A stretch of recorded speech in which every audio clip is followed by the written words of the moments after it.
A stranger wrote 7 words on my coffee cup that morning, and those 7 words are the only reason I'm still alive. I was standing in a hospital waiting room, my hands shaking so badly I could barely hold the small paper cup of water a nurse had given me.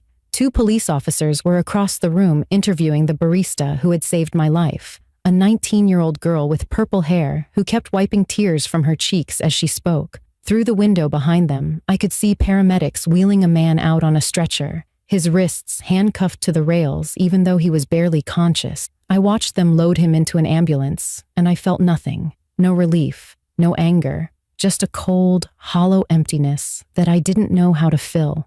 That was the day I walked into my regular coffee shop on a normal Tuesday morning and walked out running for my life. A man had followed me inside, a man I had never spoken to, but who had been watching me for weeks. He had a plan for me that day. He had tools in his pocket and photographs of me in his car, and the only thing that stopped him was a teenage barista who noticed something I completely missed and decided to risk everything to warn a stranger.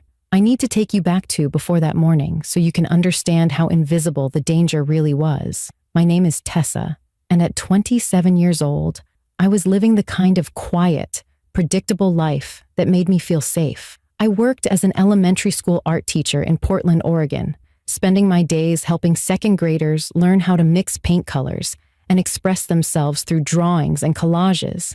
I loved my job more than I ever expected to. There's something pure about watching a 7-year-old discover that blue and yellow make green, something that reminded me why I chose this career in the first place. I lived alone in a small rental house in a quiet neighborhood about 10 minutes from the school. The house was old but charming, with hardwood floors that creaked and a backyard just big enough for the small vegetable garden I never quite managed to keep alive. My neighbors were mostly young families and retired couples, the kind of people who waved when you walked by and kept an eye on each other's packages. It felt safe. It felt like the kind of place where nothing bad could happen. My younger brother Gavin lived across town. He was 24 and worked as a physical therapist at a sports medicine clinic. We weren't the type of siblings who talked every day, but we were close in the way that mattered. Every Wednesday night, we had dinner together at our parents' house, a tradition that had started when I moved back to Portland 3 years ago and never stopped. Our mother Lorraine was a retired nurse who spent her days gardening and worrying about both of us living in the city. She called me at least twice a week to remind me to lock my doors and check my smoke detectors. Our father Dean was quieter, the kind of man who showed love through action rather than words. He was always showing up at my house unannounced to fix a leaky faucet or replace a light bulb I hadn't even noticed was out. My mornings always started the same way. I woke up at 6, showered, got dressed, and walked 3 blocks to a coffee shop called Mosaic Brew. It was a small place with exposed brick walls and local artwork hanging for sale. The tables were mismatched, the chairs were old, and the whole place smelled like fresh espresso and baked goods. I had been going there every weekday morning for almost 2 years, always arriving at 6:45, always ordering the same thing, a medium vanilla latte with oat milk. The staff knew me by name.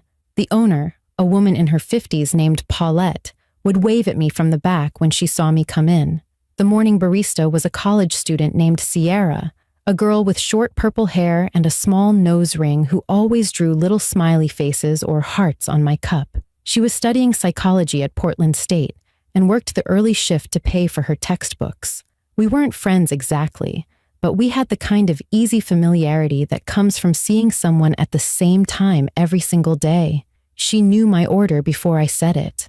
I knew she had a cat named Mochi and a boyfriend who played in a band. My life felt ordinary in the best possible way.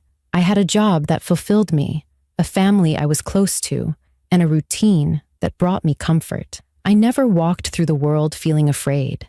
I never looked over my shoulder or wondered if someone was watching me. I thought I was aware of my surroundings. I thought I was careful. Looking back now, I realized there were signs I should have noticed. A dark blue sedan that seemed to be parked on my street more often than made sense, sometimes in front of my house and sometimes a few doors down. A prickling feeling on the back of my neck when I walked to my mailbox in the evenings. A man I vaguely remembered seeing at the grocery store one week, then at the gas station the next, then at the park where I sometimes walked on Saturday mornings. He never spoke to me. He never came close enough to seem threatening. He was just there, existing in the background of my life in a way that felt like coincidence. I told myself it was nothing. Portland isn't that big of a city. You run into the same people sometimes. It doesn't mean anything. I pushed away that uncomfortable feeling and went on with my safe, predictable life, never knowing that someone was studying me the way I studied a painting, learning my patterns, memorizing my schedule, waiting for the perfect moment. And that moment was about to arrive. Subscribe for more stories and tell me where you're watching from. The Tuesday morning that changed everything started exactly like every other morning. I woke up at 6, took a shower, and put on my usual work outfit, a soft green cardigan over a white blouse and dark jeans. I grabbed my bag, locked my front door, and started the 3-block walk to Mosaic Brew. The air was cool and damp the way Portland mornings always are in early spring. A light fog hung over the neighborhood, softening the edges of everything. I remember thinking it was peaceful. I remember feeling content. I pushed through the door of the coffee shop at exactly 6:45, the same time I arrived every single day. The familiar smell of espresso and fresh pastries wrapped around me like a warm blanket. I loved that smell. It meant routine. It meant safety. It meant the start of another ordinary day. The shop was quiet that morning. An older woman sat near the window reading a thick paperback novel, a half-eaten muffin on a plate beside her. A young man with noise-canceling headphones was hunched over a laptop at one of the corner tables, his fingers moving rapidly across the keyboard.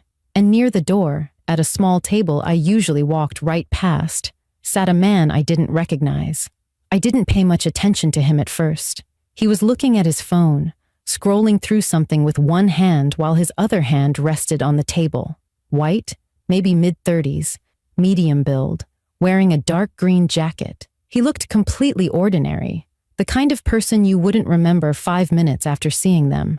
I got in line behind a woman ordering a complicated drink with extra foam and no sugar. While I waited, I glanced toward the counter and smiled at Sierra. She was already looking at me, and she smiled back, but something about it felt off. The smile was there on her lips, but it didn't reach her eyes. Her face looked tight, almost strained, and her gaze kept flickering toward the man near the door. I assumed she was just tired. Opening shifts start at 5 in the morning. Anyone would be exhausted. The woman in front of me finally finished ordering and stepped aside. I moved up to the counter. "Hey, Tessa." "The usual?" Sierra's voice was bright, but there was something underneath it. A slight tremor I had never heard before. Her hands were busy preparing to make my drink, but they seemed to be moving faster than normal, almost rushed. "Yes, please. Medium vanilla latte. Oat milk. Coming right up."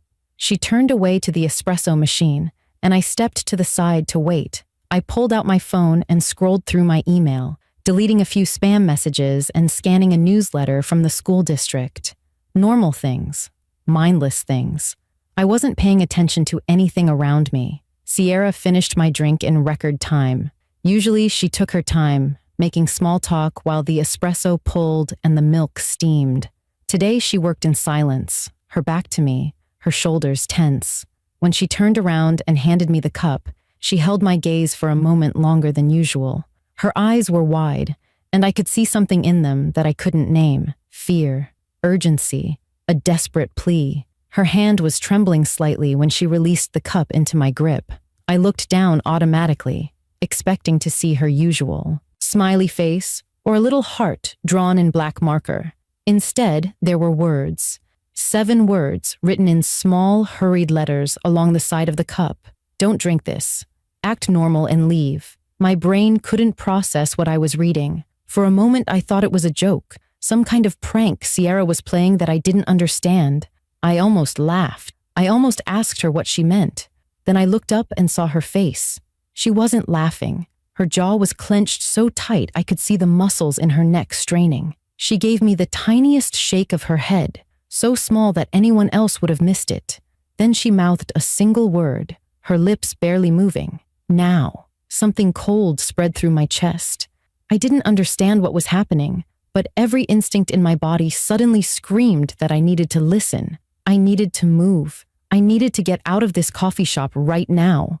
I turned toward the door, forcing my legs to move at a normal pace. Casual, relaxed, like nothing was wrong. The man near the entrance was still looking at his phone, but as I started walking, his eyes flicked up toward me, just for a second, just long enough for me to see that he wasn't really looking at his phone at all. He was watching me. He had been watching me the entire time. I pushed through the door and stepped onto the sidewalk. The cool morning air hit my face. My heart was pounding so hard I could hear it in my ears. Every part of me wanted to run, but I forced myself to take a few normal steps first, just in case, just to be safe. Then I heard the door open behind me, heavy footsteps on the concrete, moving fast. I dropped my coffee and ran. I ran faster than I knew I was capable of running.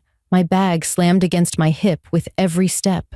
My shoes weren't made for sprinting, and I could feel them slipping on the damp sidewalk. The coffee cup I dropped had splattered across the concrete behind me, but I didn't care.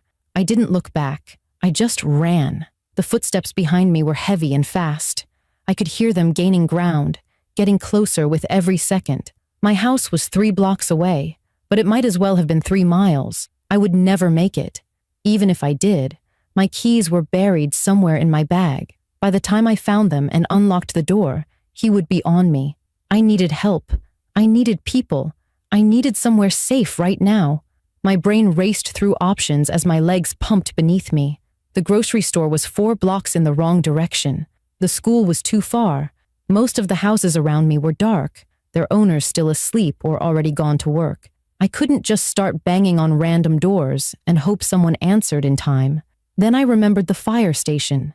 It was 1 block to my left, on the corner of Maple and 3rd. I had driven past it 1,000 times without really seeing it. A squat brick building with big red garage doors and an American flag hanging out front. I had never been inside. I had never had a reason to notice it. But right now, it was the only thing that mattered. I cut hard to the left, nearly losing my footing as I changed direction. A car horn blared somewhere close, and I realized I had run into the street without looking. I didn't stop. I couldn't stop. The footsteps behind me faltered for just a moment, thrown off by my sudden turn, and I used that moment to push harder. The fire station was right there, 50 feet, 30 feet, 20.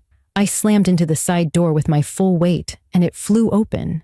I stumbled into a garage bay where 2 firefighters were standing near a big red truck, checking equipment and talking quietly. They looked up in shock as I burst through the door, gasping for air, tears already streaming down my face. "Someone's chasing me." The words came out broken, barely louder than a whisper. "Please help me, please." One of them moved immediately. She was tall, with short gray hair and a calm, commanding presence. Without a word, she strode toward the door I had just come through and stepped outside. The other firefighter, a younger man with a shaved head, guided me behind the fire truck and told me to stay low. "You're safe now. Just stay right here. We've got you." I crouched behind the massive wheel of the truck, my back pressed against the cold metal, my whole body trembling so violently I could barely breathe. I pressed my hands over my mouth to keep from sobbing out loud. Every sound felt amplified. The hum of the fluorescent lights overhead, the distant rumble of traffic, my own heartbeat crashing in my ears. Then I heard voices outside. The female firefighter, her tone polite but firm. "Can I help you with something?" A man's voice answered, calm, friendly, completely normal. "Yeah, sorry to bother you. I'm looking for my girlfriend. We had a fight this morning and she ran off. I just want to make sure she's okay. Have you seen a woman come through here? Green sweater, blonde hair?" My stomach turned to ice. He was describing me. He was standing right outside, describing exactly what I was wearing, pretending to be my boyfriend, pretending this was all some misunderstanding. The firefighter's voice didn't waver. "There's no one here matching that description. You should move along." A pause, longer than it should have been. I could picture him standing there, deciding what to do, weighing his options. The silence stretched until I thought I might scream.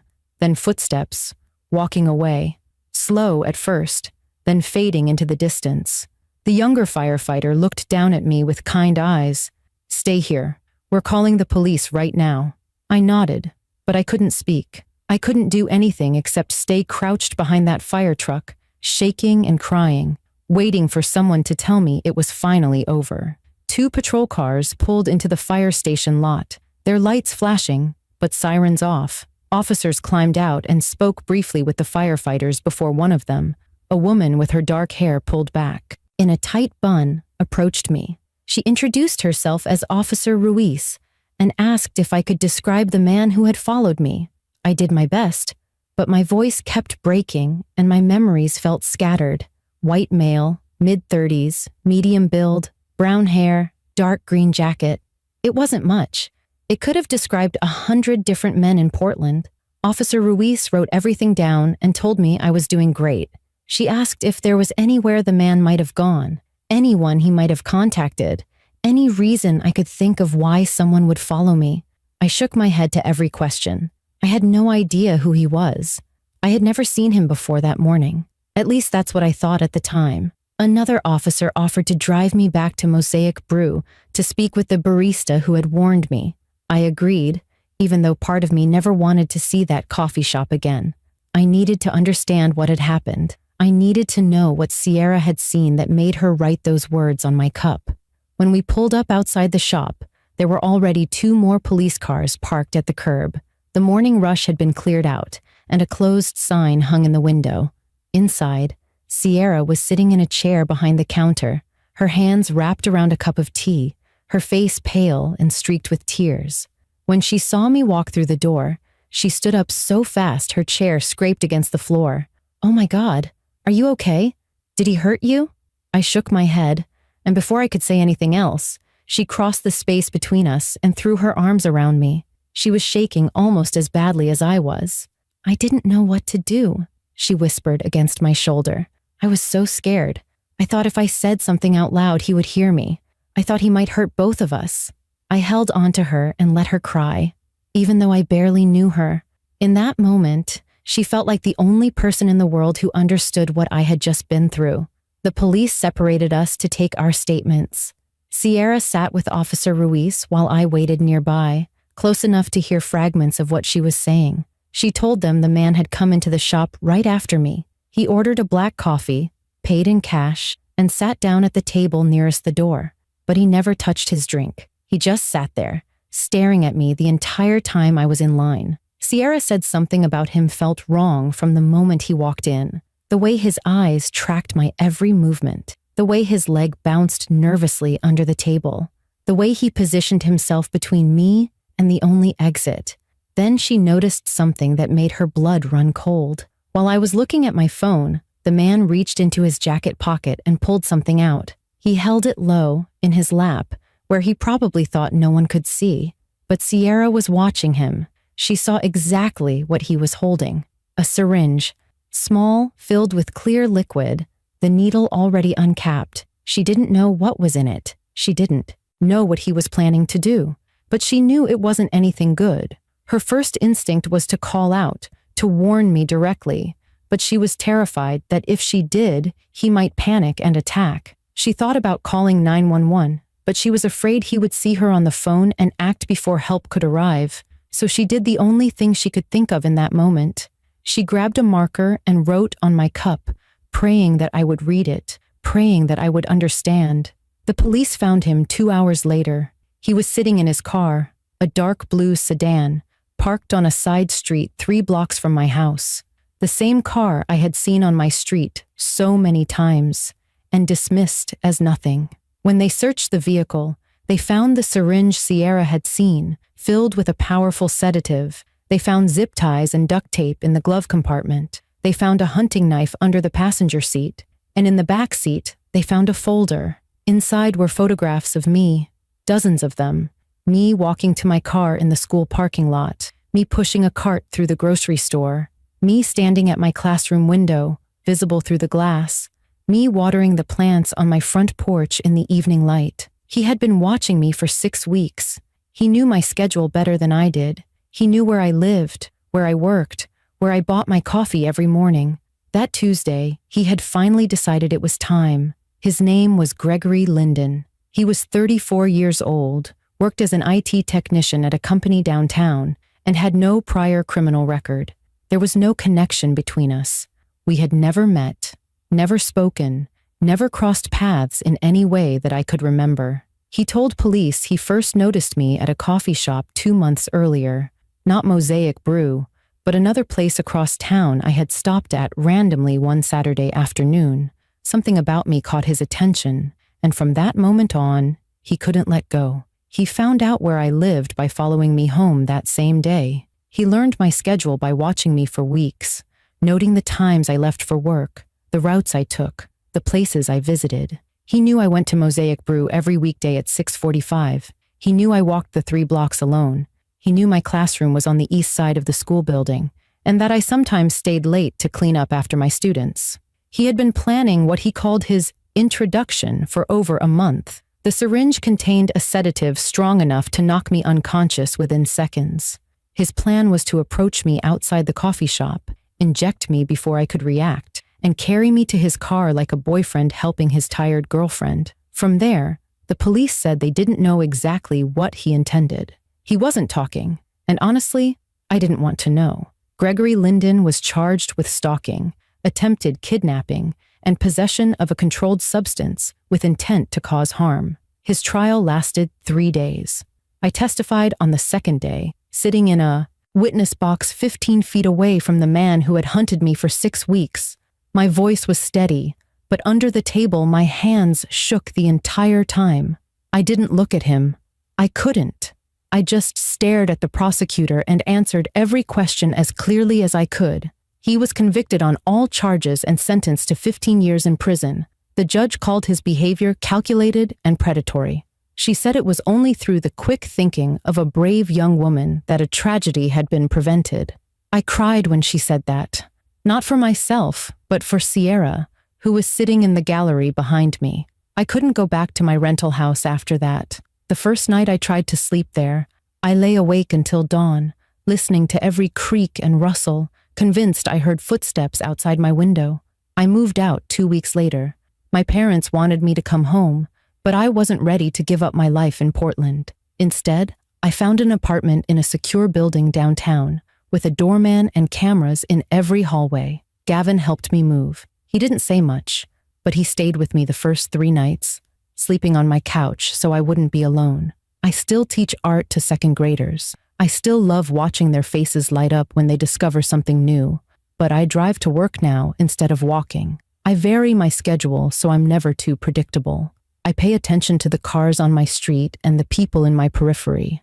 I trust my instincts when something feels wrong. Sierra and I became real friends after everything happened.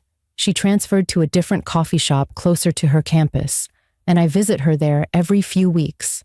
She always makes my vanilla latte with oat milk and draws a little heart on the cup. Every time I see it, I think about how different my life could have been, how close I came to disappearing.